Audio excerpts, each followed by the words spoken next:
I'm seeing a lot of different looking worms around. What are these? These are the classes which we've introduced into Worms Revolution. We needed to evolve the gameplay some more, and we thought, why not change the actual core worm itself? We've had the same worm for about 15 years now, so we thought, why not make it a bit different? So we've changed his actual physical size. So we've got these various new classes which we've got 4 of. There's the Scout, there's the Soldier, Scientist and the Heavy. We work with Tom Gluckman on the concept artist stuff. He's the famous Worms artist and stuff. His humour's a bit risky, so we had to vet a lot of his stuff that we got, but in the end we nailed down some awesome classes and stuff. Soldier is the first class. He's the all-rounder. He's the worm that you'll recognise from previous versions of Worms. He walks and jumps just as you expect. He does damage as you expect it to be. So he's the default guy who you start with when you start playing Worms Revolution.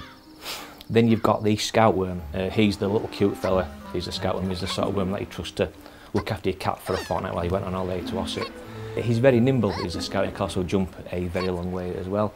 Downside of the nimbleness is that he can take a real kicking by other worms. If the Heavy hits him with the baseball bat, he'll go flying, so a bit of a downside of the Scout. But a cool thing with his size is that because he's so small, when he digs a blowtorch tunnel, they're very, very tiny. So the other worms, Heavy, Soldier, Scientist, they can't get down there, so very cool to hide the Scout away down there. There's the Scientist worm. He's the brains behind the brawn. You'll recognise the Scientist because he's got a huge big head. That head's full of brains, so here it's not some cranial dysfunction going on in there.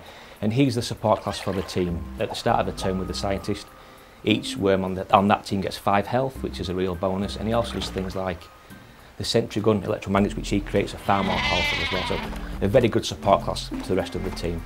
But the downside is he's not a frontline fighter. With the Scientist, we find, get him dug away somewhere, out of harm's way, and he'll support from the back of the Scientist. Lastly, we've got the Heavy worm. He's the giant looking, mean looking worm from the artwork which is out there. We actually got some local nightclub bouncing to some motion capture, so we think it's a realistic gripper that we've got there. With the Heavy worm, he's very slow. He doesn't go up slopes very well, he can't jump very far. Even with the jetpack, he doesn't move very well, but the flip side of that is he's really, really powerful. He can take a punch and he can give a punch back, so he's the sort of class who people like to fight toe-to-toe in Worms are going to love the Heavy class. And something which we've got for Worms Revolution is actual physical damage on the worms themselves. Usually worms can go 12 rounds and they don't bat an eyelid, but now in Worms Revolution they've now got black eyes, they can have missing teeth, they can have bandages. It's funny, but at the same time it's a bit tragic, so you kind of realise what these worms are going through and stuff, so it does shed a tear to your eye while being funny at the same time. If I want to dress up before war, what customisation elements are available? One of the things we've got more of is hats in Worms Revolution. We know people love hats, so we've got the usual selection of military style hats like the World War II helmet. If you want to dress your worm up military, serious style, then you can do that. As well as the serious ones, we've got comedy ones in there, such as we've got wigs and stuff, particular pop style wigs where once they're on a worm I do find it pretty hot actually, so a bit of something there for everyone. As well as the hats, we've also got new gravestones and we've also got new victory dancers, forts and other things. Something which we revamped for Revolution is the speech bank system. Before we had one sample pretty much for each one action in the game, but now, because you kind of get sick of hearing the same sample again and again, after 15 years of hearing a worm say, look at that, it's kind of got to us a bit now, so we've fixed that problem.